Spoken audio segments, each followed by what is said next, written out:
Greetings, everyone. My name is Kali Akuno. It's a pleasure to have you with us today. Thank you for joining the Institute for Social Ecology and our ongoing discussion series around race and ecology.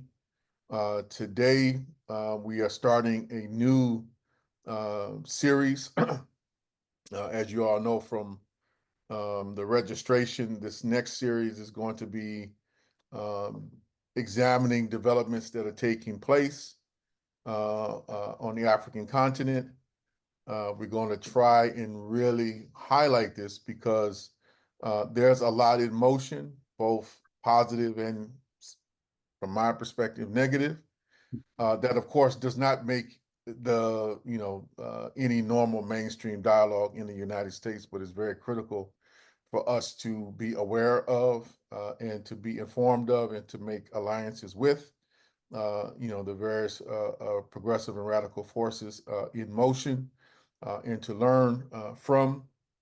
And today I'm honored that we have Comrade Ibrahima Thiam, who's with the Rosa Luxemburg Stiftung from Senegal, who'll be joining us in dialogue with us, today about, what's going on in Senegal, in West Africa, and the continent in general, because as I noted, there's a lot going on.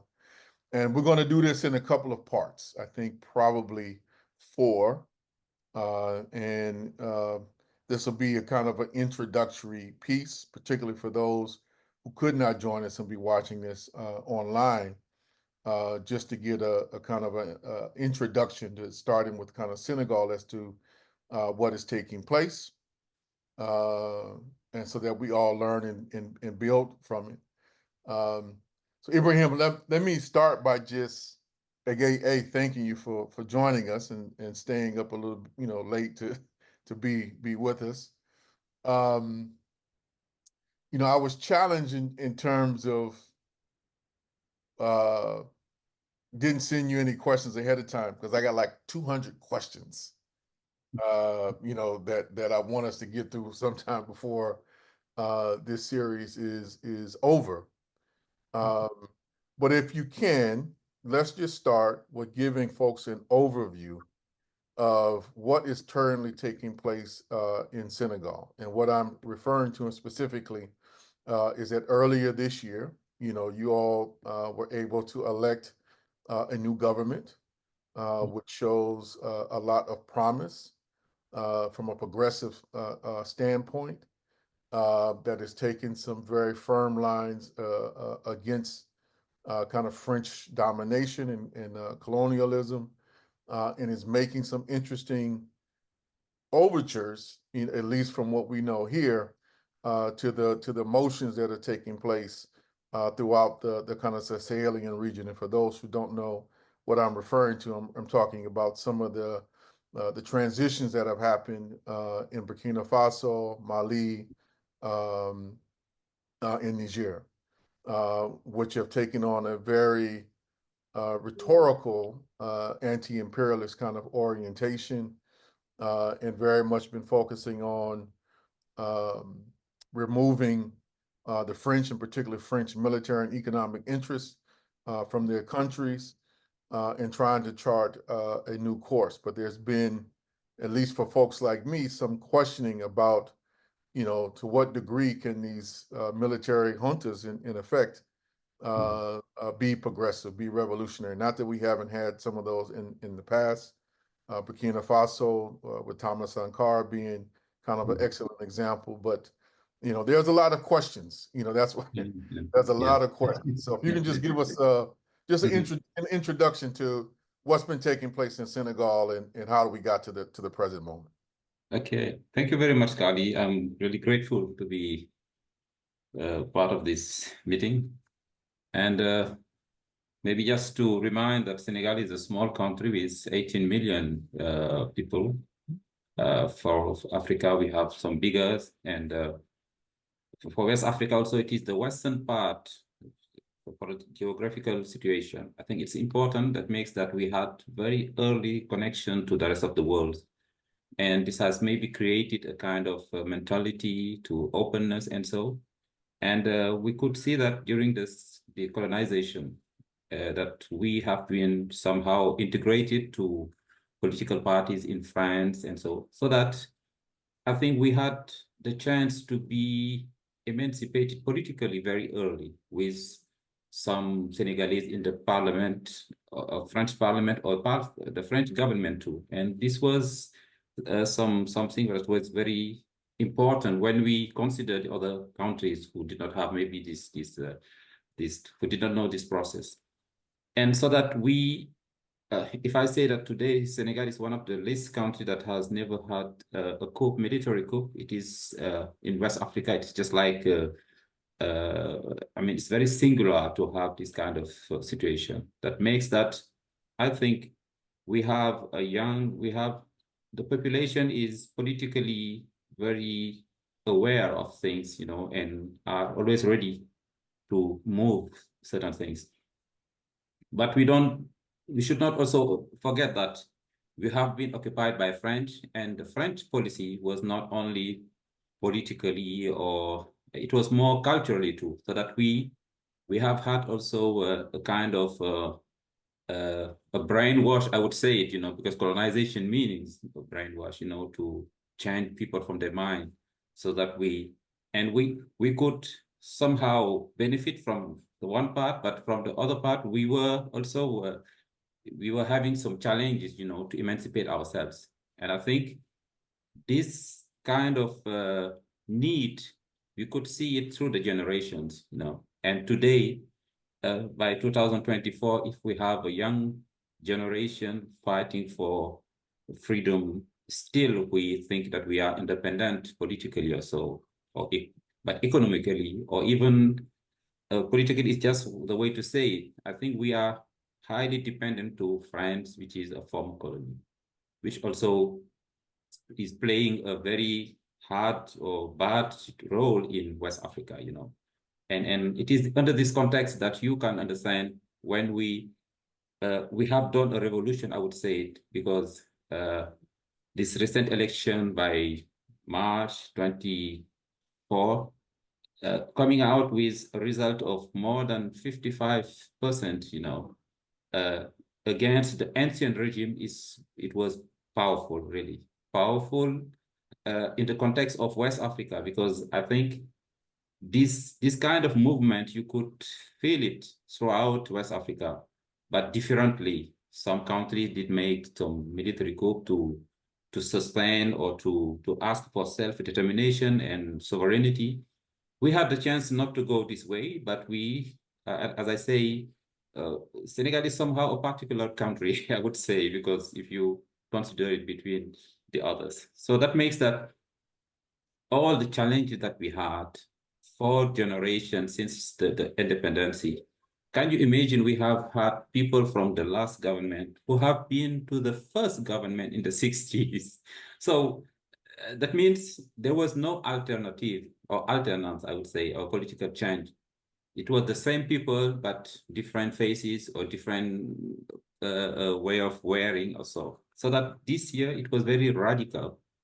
And this radicality came because that people, I mean, the youth is very conscious of the real fact that Africa, or Senegal, particularly West Africa, we need to get out of this situation, being dependent of these European countries, and this coloniality is still ongoing. I think it is a reaction.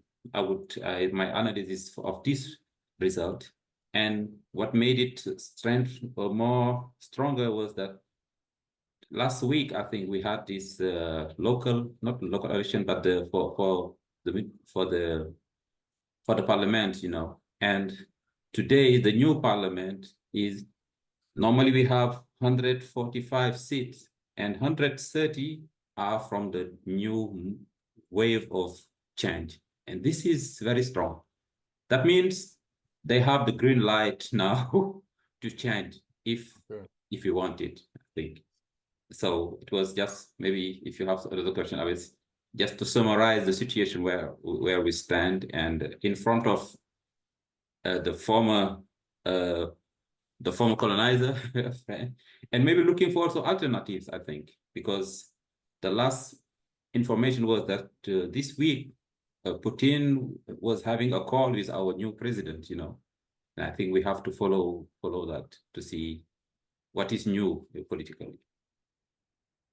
Could So you say, Mhm. could you speak a little bit just about kind of the social vision, the political vision of the current administration, right? Like, why was it so important to break away from France, and why did the youth really resonate with that? Just so our audience has a deeper kind of understanding of the relationship.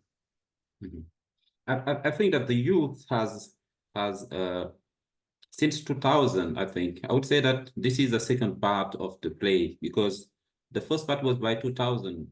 By 2000, we had the first political change, and the youth, I would say, brought a new president, but a very old one, Mr. Wad, who had great ideas, Pan-Africanism and so. But as far as he was on power, 10 years long and 20 or 12 years long, we have seen that there are some discrepancies in what we believe and what was going on, and it was I think there was a clash between the youth and that administration.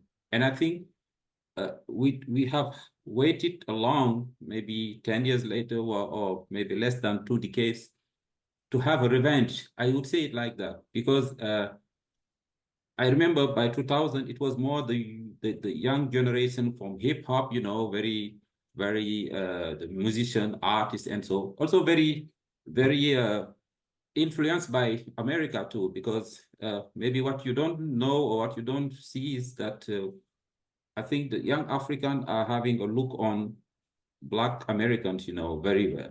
I mean, these movements that you see are very important in our uh, our development, I think, because we are looking for alternatives. We are looking for maybe for union with other groups, where we have certain things. So that the hip hop movement, I think, was very determinant by 2000. And but by the time it was not as well as it should be. But I think what came out from that, it was that there was a lot of despair from the young generation. What happened? I just give the example of the former president, who was the first president who was born post-war. Yeah, I mean, the first post-war generation. It was important to have someone like that.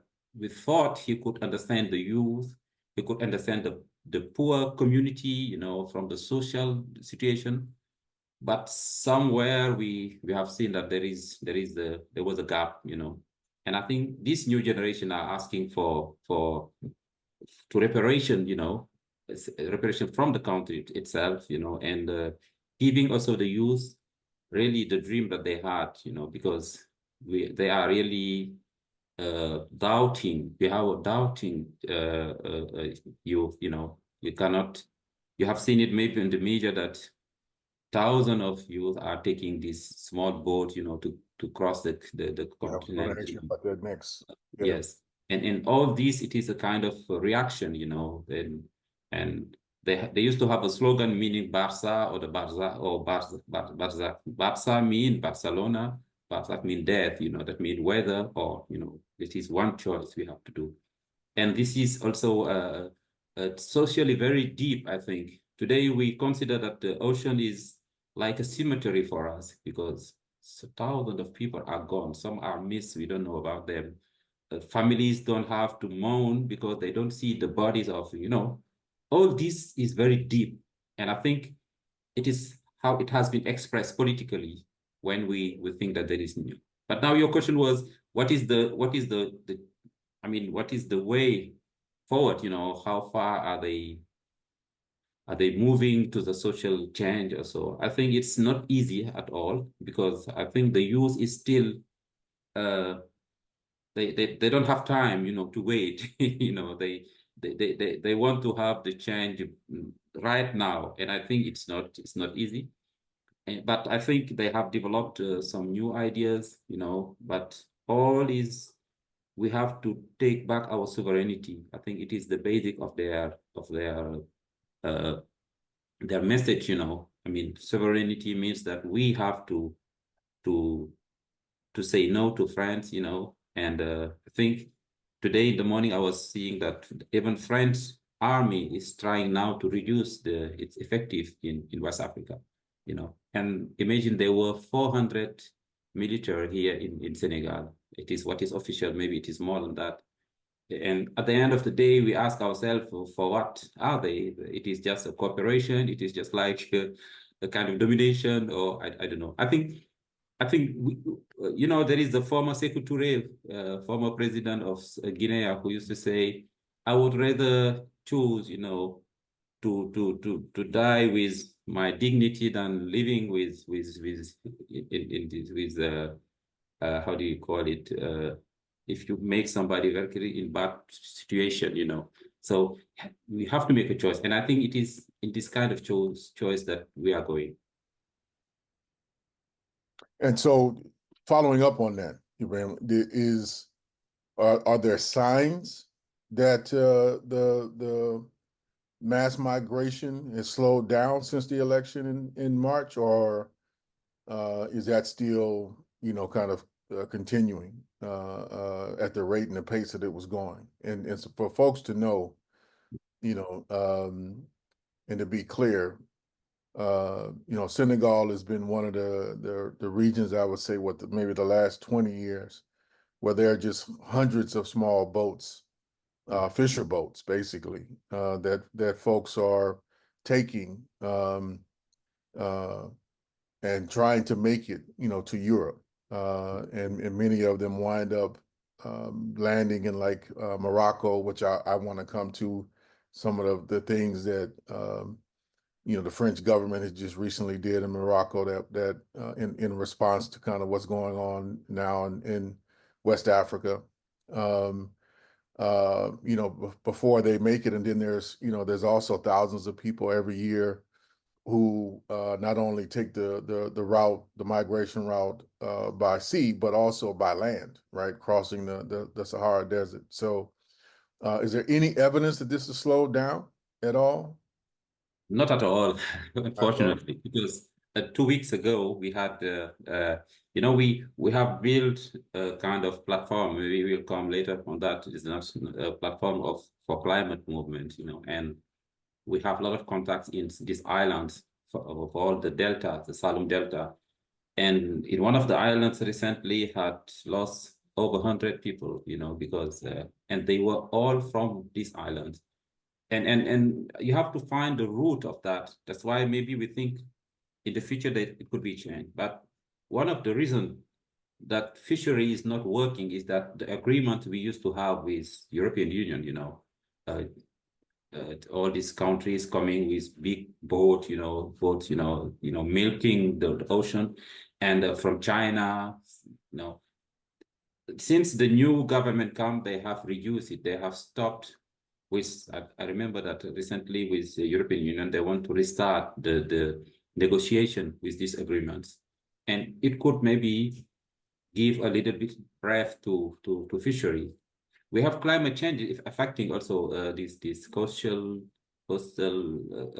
areas, where fisher communities are living, and to say that the first to take the boat to go were fishers, because they don't fear the sea, and after it was a way to go out, it was invasion, I would say. But unfortunately, still today, and sometimes I myself, I think it's very deep. Sometimes you could see also the social violence, because when you come from a family and you cannot make it, getting married, having a house, or maybe not depending of your parents, you are living a certain violence, people showing you that you are a loser, and the first who reach the other part of the ocean, the first thing is to send some videos, some pictures, showing them, hey, we made it, and and this it is something that urge people really to be crazy and to, but still today, I mean, we always hear that some, and you never know when it started, when they plan it in the highly secret, and you just know that they have been gone, and some make it or some not. It is still a flavor, I would say, really. Mhm. And can you I just want everybody to capture part of what you said. I think is really important. Two components. Mhm. One, explain to our audience how these international agreements around fisheries and water, like how those play out, right? And what it's doing to decimate fisher communities and the number of fish, Mhm. that are in like these big trawlers. So if you can break some of that down, Ibrahim, and then I want us to Mhm. talk about the rising sea level, which I got a chance to view myself because there's different.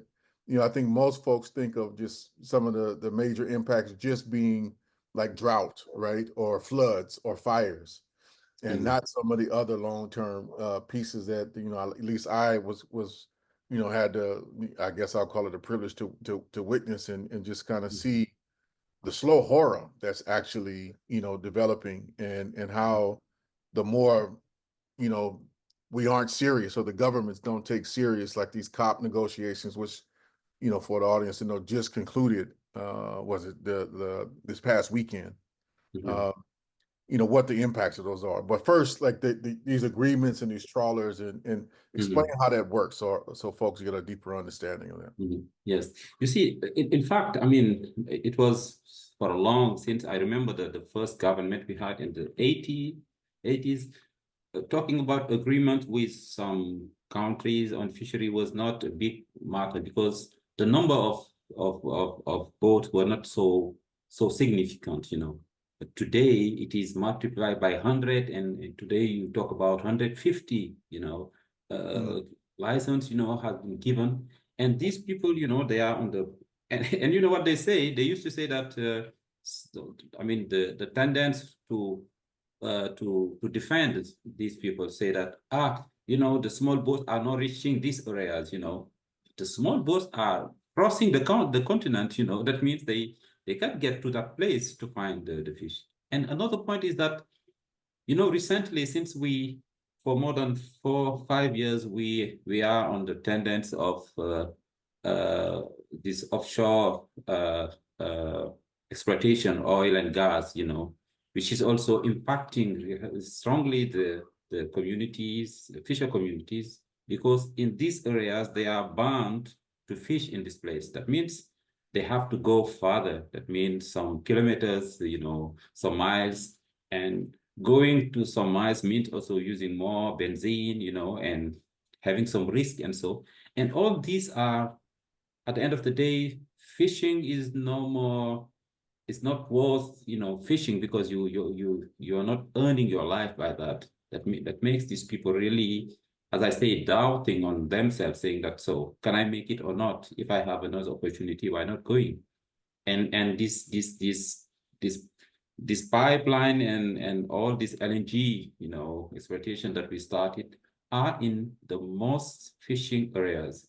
You see it in Saint Louis, you go to Kayar, it is the second. You go to the Barney place, there will be some place like that in Rufisque.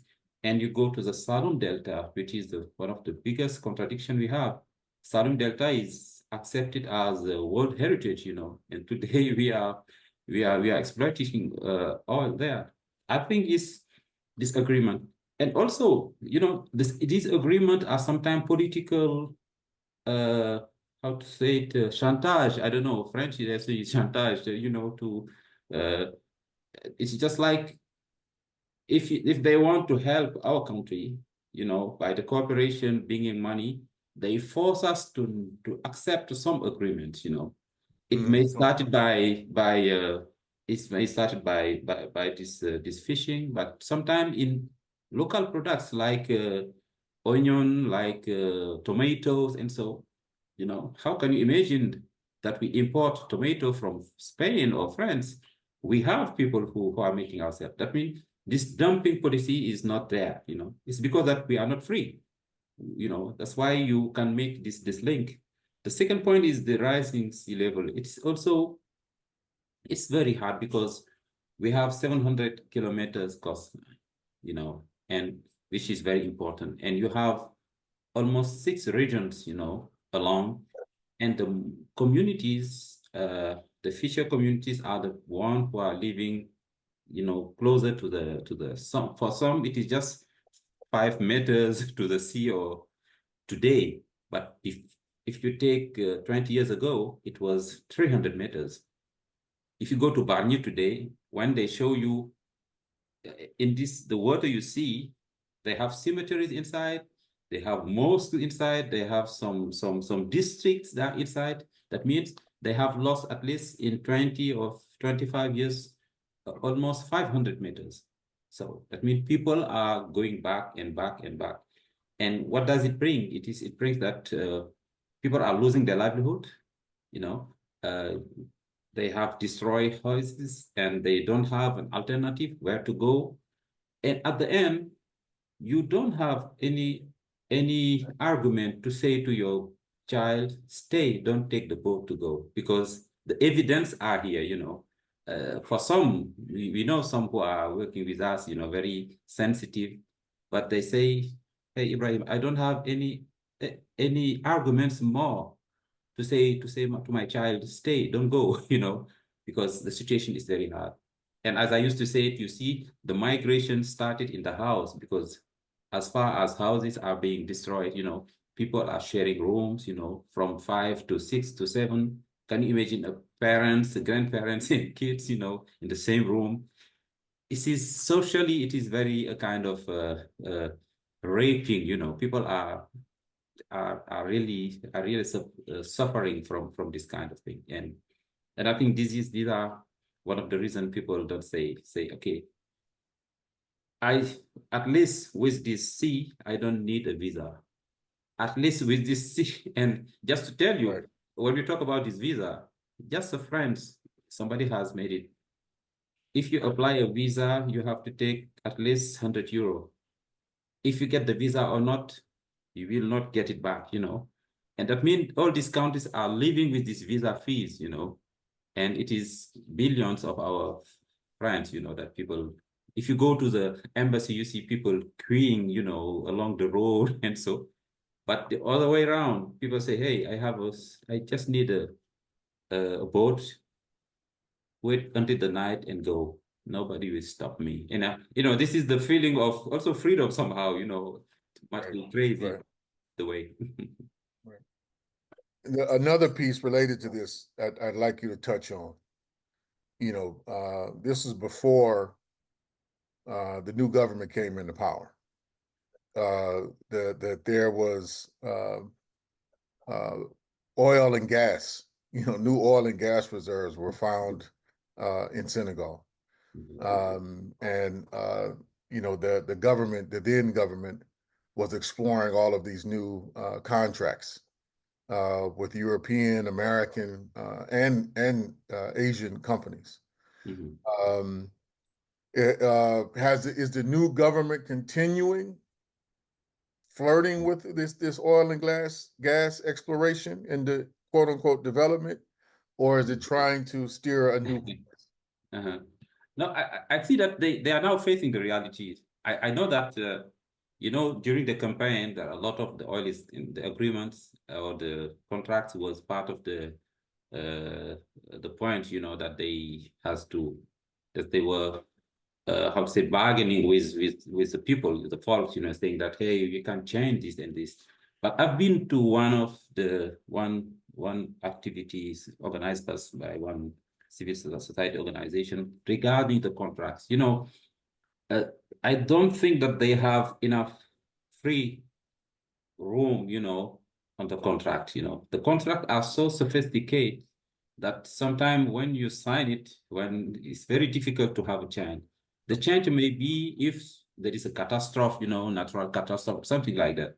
But just because of your mood, you say that, hey, it's not economically good for us, and it's very difficult to change the thing. I think they are trying, as they say. So we have the chance maybe that uh, something like BP, that was really involved in Kayar, and somehow said that, okay, we give up, we are no more going with this, but another company is there. I think what I want to say is that so easy as they expected is not normal. And this is not only for this case. I think it is for the whole government working, I think if you are in the it is just like playing a foot, as far as you're not inside, you can say, hey, do well, something like that. But now they are on power, they see that their hands are really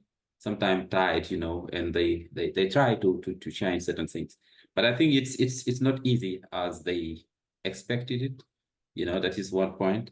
And recently, what happened also, the IMF, this capitalist power, they cut money for the country because of I don't know which reason. It was more than 400 billions that they had to bring in our last quarter, and they cut it. And that means this new generation and this new power is fighting also to find its way, because if you show your color, people will know that you are red, you are, but and you have also to say that they don't have enough experience of that.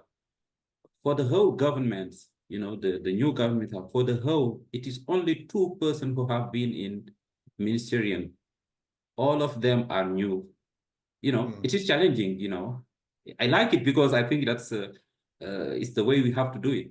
But it is challenging. I think there are realities that comes from time to time, and I'm really expecting some development when we now see that for the first time, really, with Russia having, I said, if it is some new agreements politically or economically, I don't know, but I think we are looking for our own way. It looks like that. And transitioning a little bit. So, how is the government to this point? Because I haven't seen, I saw one article, I think, in the summer. I can't remember the source, but it was a news source from the continent, from Africa, that was just talking about, the new government trying to pursue a kind of a Pan-African model of development, but not fully being, I guess, integrated at this point, or not willing to join the new Sahelian alliance, right? But also not necessarily not leaving ECOWAS, which is the for folks who aren't familiar, ECOWAS is the West African kind of economic coordinating zone. And Burkina Faso, Mali, and Niger left ECOWAS. I believe that was the beginning of 2024 when they left, or maybe the end of 2023 when they left. So how is the government kind of relating? Is it trying to play kind of a neutral role in this conflict between the new Sahelian alliance, or in between ECOWAS, or is it trying to kind of construct a middle path of its own? Yes, I think that we a neutral, I would not say, because they are really showing their Pan-Africanism, say that we stand for that. And they are not also criticizing the choice of the other countries to go as a new alliance, I think. And just for example, as we have on April, we were celebrating our Independence Day. The president of Guinea was there, and and he's also part of this group. He's and our president has been to Burkina Faso too, and to Mali. And I think that maybe it's just like it could be a chance for them to reconciliate, these two. And I see that this Sahel alliance is getting stronger and stronger. I mean, they are not doubting on the situation.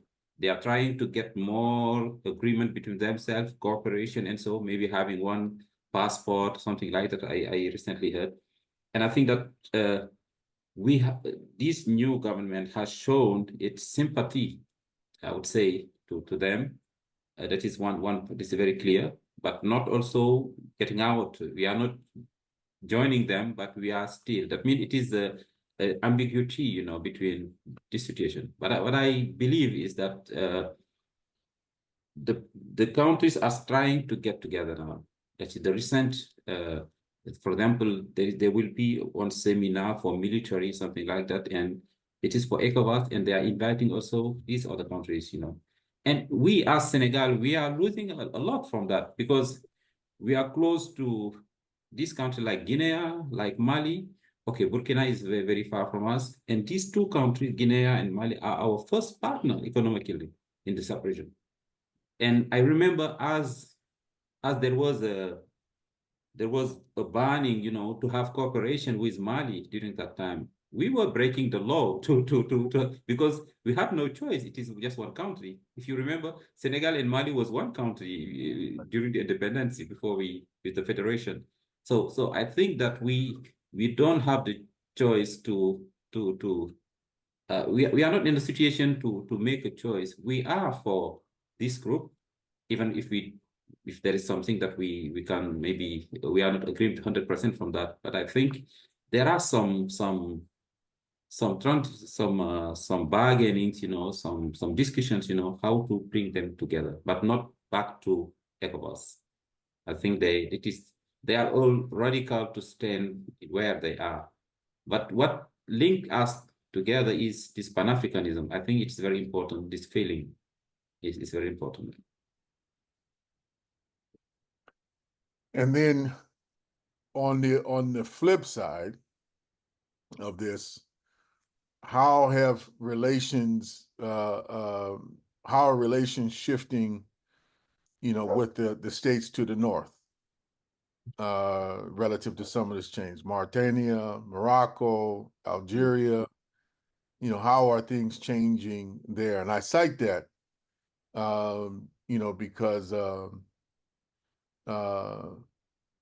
Macron, the French president,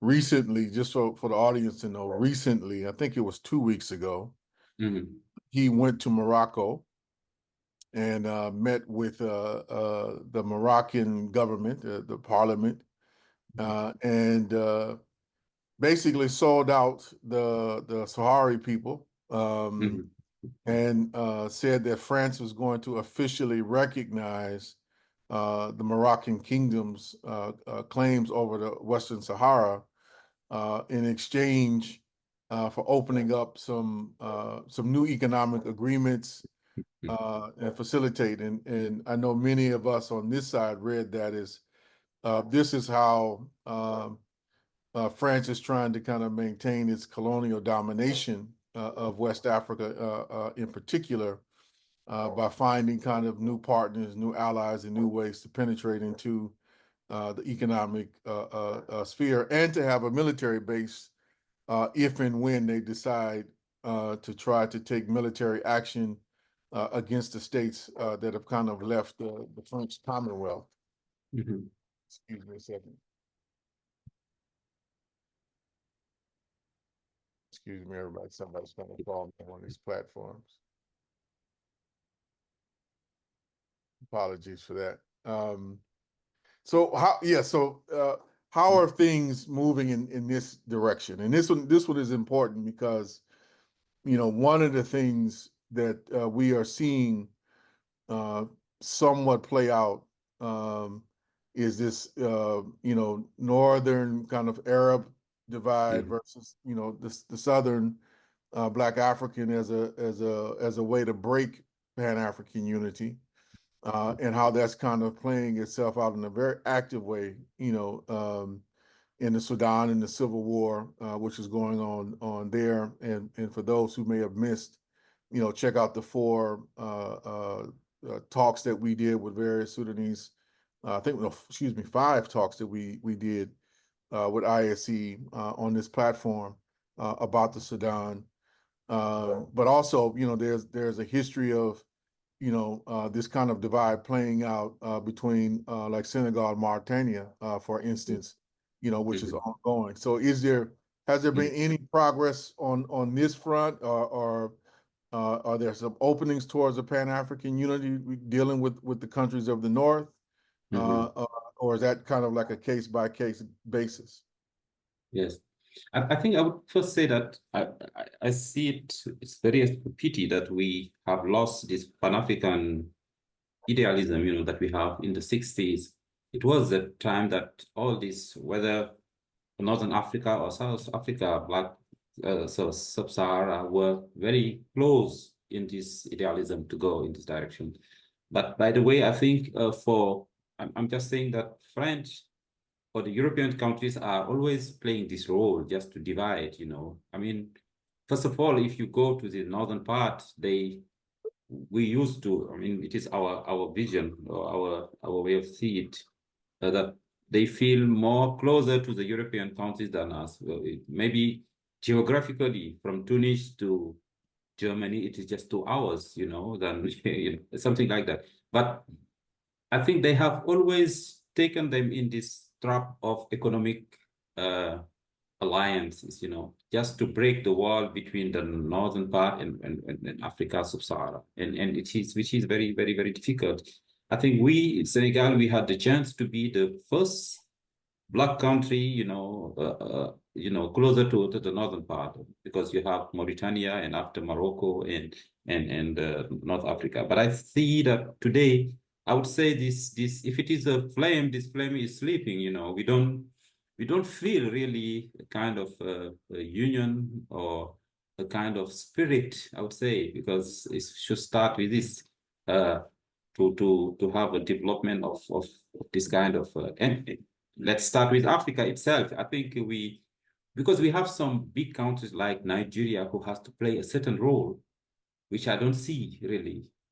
We need some strategic countries should play a big role to unite and to link also and to guide maybe economically. But Nigeria is a Bituraki is like a joke, when you really are interested in the economy and how the country is going, how divided it is, between Yoruba and all these things are realities still today. Politically, you know that the recent election, why they have this old man is because they didn't want to have an Igbo guy there. All these things are playing a role, unfortunately, and I think that's why I said it generally. I mean, Africa has to work or to revivify, I mean, the legacy we had from our former president and leaders, on Pan-Africanism. But when you go to the northern part, you rarely see it. A country like Morocco is more conscious on its road to Africa, but if you go to Tunisia, they even don't feel themselves as African. These are some points that are unfortunately, really, I don't see any development there. I mean, politically, maybe now if you go deeper from contact to contact or some organization, and so maybe this feeling is there, but politically you don't feel it really. And France is taking this situation to make it worse.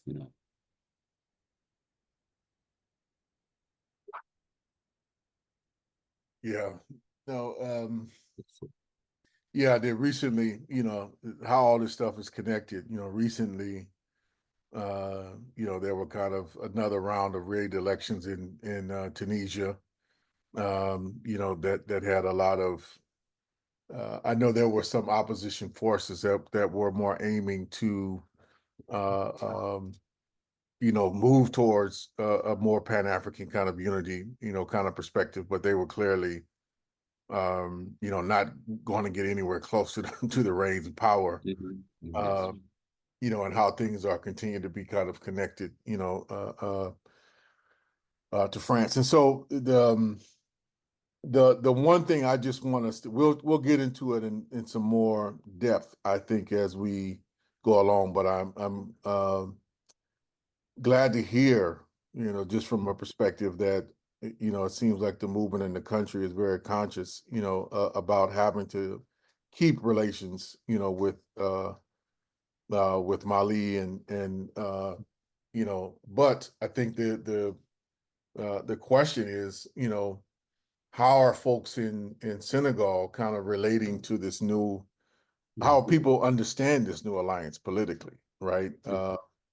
Are folks just respecting this kind of new alliance as an expression of the will of the people, or are there serious questions about them being, not in all cases, not in Guinea, for instance, but are folks seeing these governments as legitimate, or are there questions being raised because of how the military orders, came into power?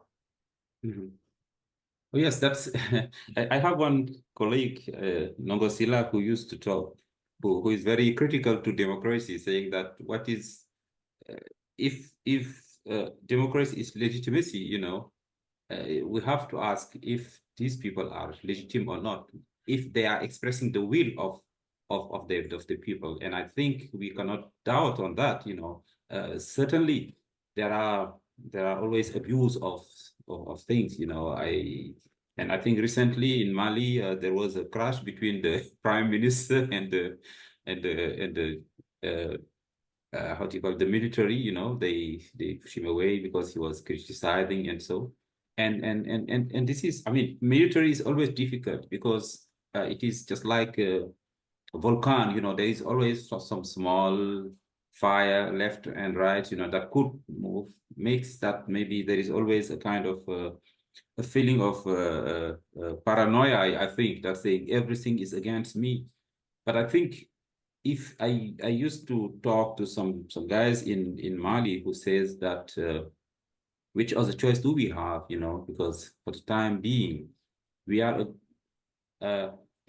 I would not go to maybe the Palestina issue and so, but it's just like what makes legitimate, that means who stand for the folks.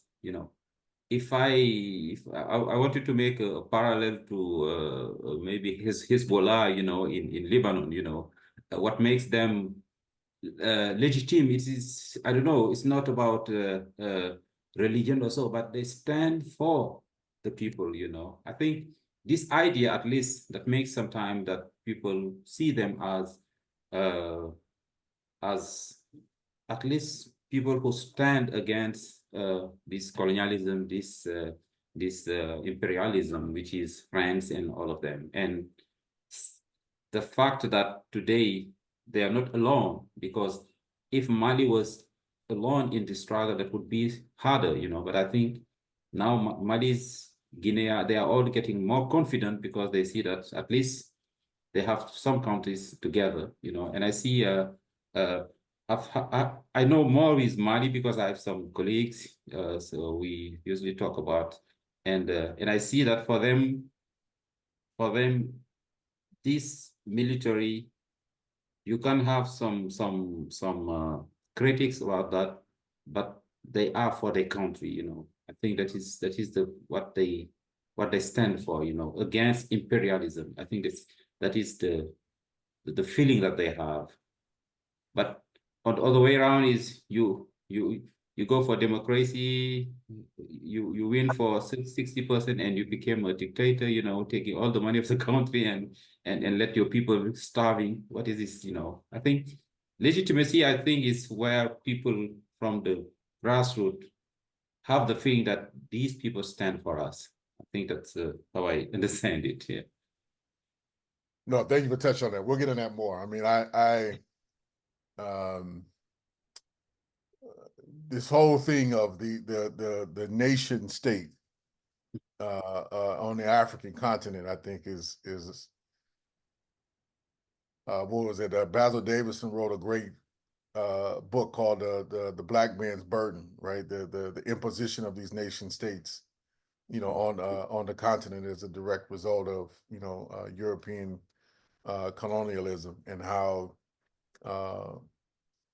fundamentally they're just challenged with any form of real legitimacy, from beginning to end, of how they kind of cross ethnic lines, historic lines, of development or relationships, whose interests do they serve? A lot of questions that eventually I think we want to get to in this series. But I wanted to just, pose it from kind of a more of a Western dialogue space, because that is it's a common thing that I see a lot of folks not knowing how to relate to here in the West, and just assuming because, oftentimes because there's quote unquote an election, that has more legitimacy than maybe some other forms. But in truth, we know most of the elections that take place around the world, including the one that took place right here in the United States, um, represent a particular set of interests. They don't represent the vast majority of the people, because they don't include the vast majority of people. The vast majority of people don't even have a say in the choice. In our case, like with the Electoral College and what it was set up to do from the jump, to protect the institution of slavery. And I could go on, but the last couple of pieces, Ibrahim, I want to just get to, just as a setup, is to give our audience just a little bit of your work in particular, right? Fighting for climate justice and fighting for a just transition. Where is that situated? And then the next, time we have a conversation in a couple of weeks, I want to build on that in terms of how you see, building a climate justice movement on the African continent and where that needs to go. But if you could talk about just some of your work in particular, I was blessed to be able to, see some of the communities that you work with and some of the challenges that they're confronting. I think it was 2 years ago now when I was and some of the remarkable work that you're doing. So just outline some of that, some of the progress that you're making, and some of the challenges you're confronting. Thank you. I mean, I think our first challenge was to know how to deal with the issue of climate. First of all, I think we had, as a strategy, was to make a documentary, going to communities, seeing how they live with the situation, and so. And I think the first chance we had was that coming back to them, showing them the video we had, made a good relationship to these folks. I think that was the first point I saw very, very, very positive. And since that, it has developed. Today we have a platform. We call it a national platform for climate justice. And maybe the newest thing I will end it with is there is now a new climate partnership, climate justice partnership that now between Germany and Senegal. That is, we started it this year with our climate school. But back to this platform. I mean, this platform, the idea was that how to address the climate issue with this community, because as I say, all these COPs we have, it's just like, yes, it's just like tourism, or just like a labyrinth where you don't get out. People are really pessimistic, whereas community who are living this issue, who are suffering from all these problems, are let, alone. And we started local COPs. We say, let's make a local COP, and just to if there is something to talk about, it must be here. If there is some expression, that must be here, and we did it differently, marching, sitting, and it has great. And the idea behind was to create a West African climate justice movement, and we are very far with this. Today we have some activities like building awareness, because people need to be updated on all those things. And once a year we organize a climate school. It's climate school, it's like a school of ecology for 1 week, and we choose one area. We started by the Salum Delta, and after the why Salum Delta, it's 21 islands, where community are living spatially with seafood, fishery and processing, and this is the local economy. And today, time has given us reason, because there is new exploitation of gas and oil, in this delta too, which is a contradiction. And we have been to Saint Louis also with fisher communities, working with them about this issue. And again, in Saint Louis today, the LNG exploitation is there, LNG gas is very, very actual there. All these areas, where we have community, really grassroots movements, they are today living the challenge of losing their livelihood, and as I say, we talk about migration. All these are a chain, of consequences, And today we are really glad to say that we have built kind of movement that we see growing step by step, and we organize some other things like debate, and I have something like what you are doing called Let's Talk About Climate. I invite guys who know something about, for example, the GFP was very high level, that we needed to break it down, so that communities understand what is GFP, what is this just transition. Are they concerned or not? Do they have right to say something or not? And it was how we try to be the facilitator between the debates on the higher level and the grassroots movement of people who need to know, because they know they will be the first to be affected. And it is how we started, and now we can say that the whole country. But as a challenge is that today means challenge is always one, because RLS, as I say, is really agonizing because of the political situation in Germany, and we are depending on RLS means, and it is the state money, and when it is reduced, it will affect our work. But still, most of the guys are working on the basic of some are not getting money for that because they have the job or they are really involved commitment. But how long can we sustain this? I think it is a challenge that we have. Trying to have more partnership. It is very important for us, so that we can sustain this baby that we have seen born, is growing, and it's very important. I think it's very, very interesting. And today the climate school is international. I wish that we spread it to US community who can be part of that. Today we have been people from West Africa, from South Africa, from Germany. And maybe to the second point was that the new idea we got, because there was a study called from the New Climate Institute in Germany. They made a study on renewable Senegal. I don't know if you get it. I can send it to you. And this document has valued the potential of Senegal to be renewable, 100%. We don't need this gas and oil to develop. It doesn't bring development anyhow, And we have studied. We made a workshop with some scholars, some experts, to deal with this, to see what can we do with this. Can we make a scenario? It is just now our second step.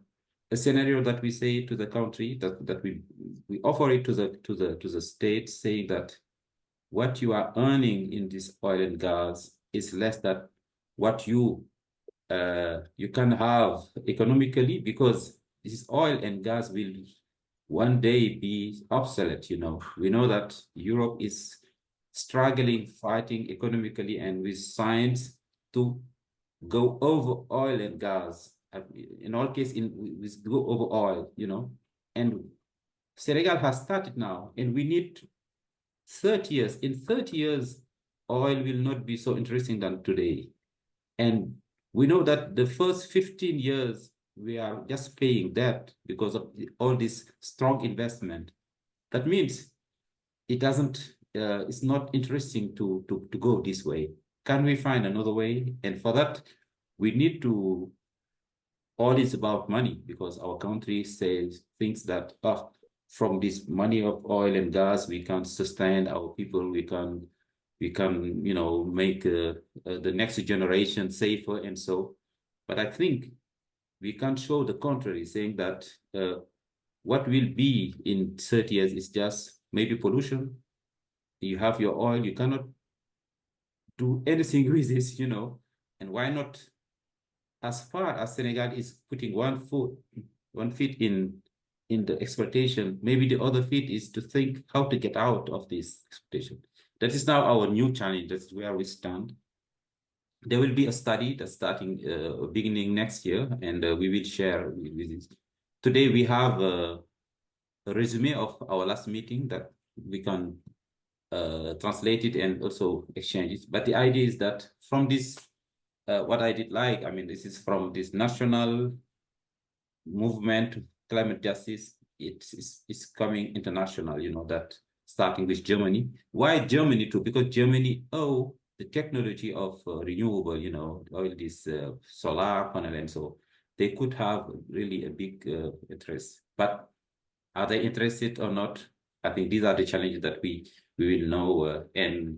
But in all the case, I think we have enough arguments to bring it in a study, to put it on the table of the of the finance minister. I don't know who will be there, and to show them, please have a look at that.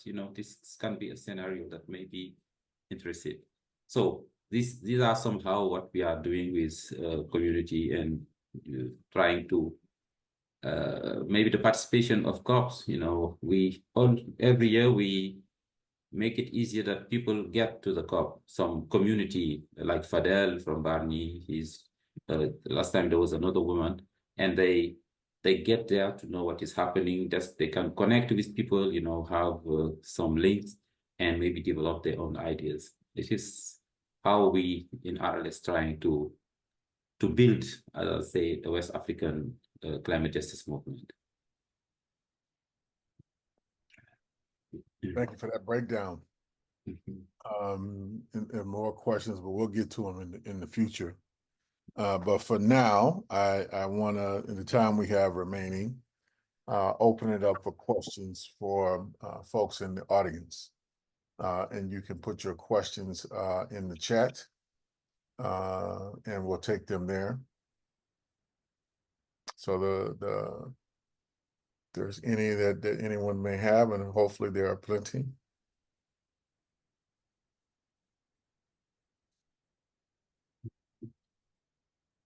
You got one more comment. Gabriel says that he's got to go, but he learned a lot, and thank you, Ibrahima, for breaking that down.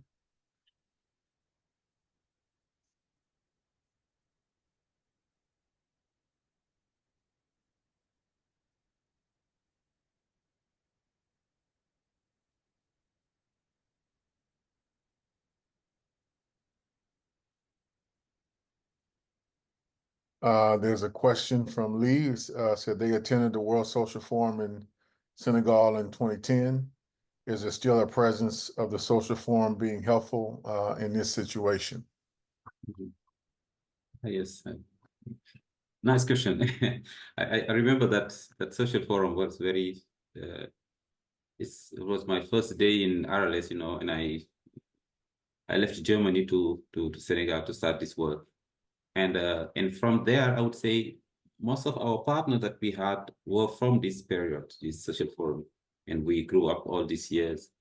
And there is this Senegalese social forum also with Vignan, who is very, very interesting in that work. And I think today we are missing this social forum.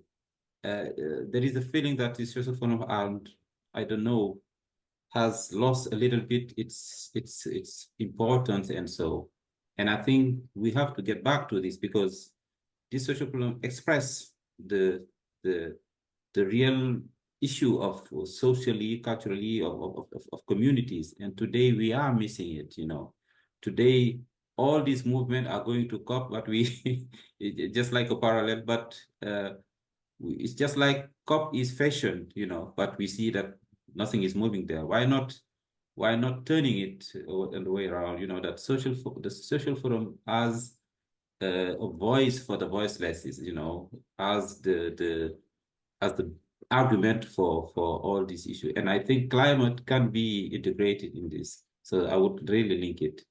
I think that was what I would say on that.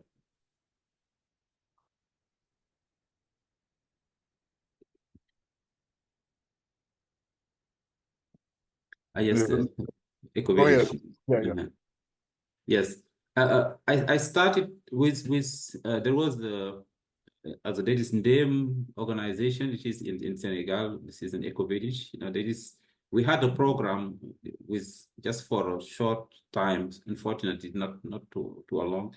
But I think today this Pan-Africanism, I would say, as you say, climate justice vision is also based on that, because how do you call it? Even from our perspective with climate justice and women, we have developed ecofeminism, because I think this could be the link. And today, ecofeminism is a part of our work too, a colleague of mine, and we bind together with my groups and also women particularly who are working, because if I just take the example of the fishing areas, 80% is occupied by women, who are also living in this situation. But I think Eco Village is very important for us. And I think for the new government, they have set their vision. It is called Vision 2050. And they are really insisting that fact that we have to strengthen this ecology in our economy, and also there's a solidarity. I don't know if you can say solidar economy solidaire, I think, and all these are based also with this. I think it's part of this this vision. One general question, and this is a setup for later questions as we come through another series. To what degree, to your knowledge,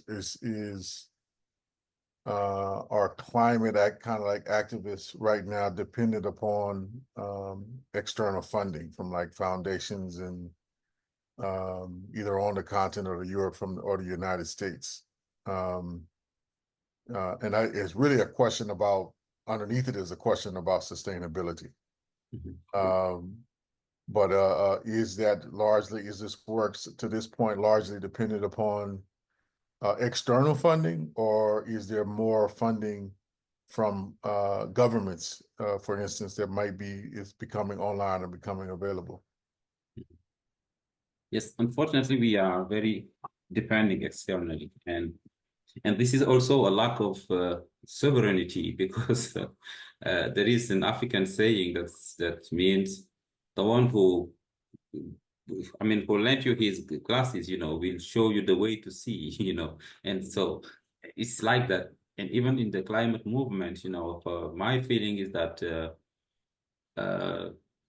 sometimes there is maybe RLS is a left-oriented organization, where today I define my program, I go with community and so on, and expresses, I have this chance, but I don't think that all these organizations, depending on external funds, are so free to think sometimes. I think this is a challenge.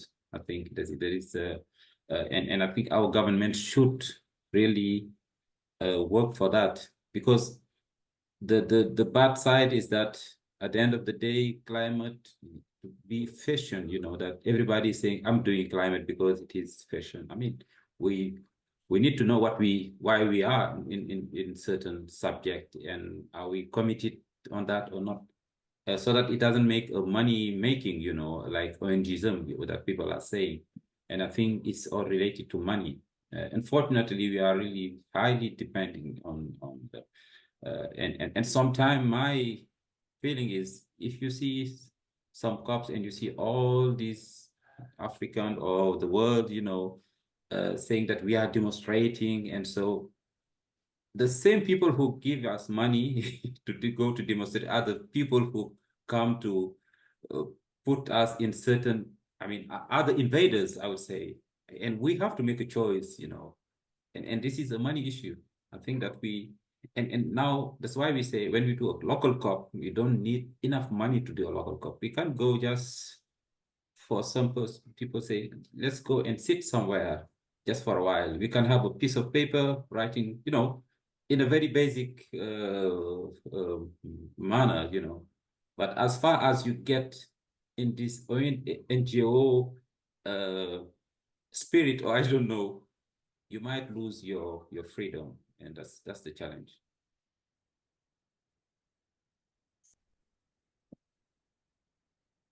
One of the many challenges that we have in front of us, and unfortunately, I asked that question just to put as a preface.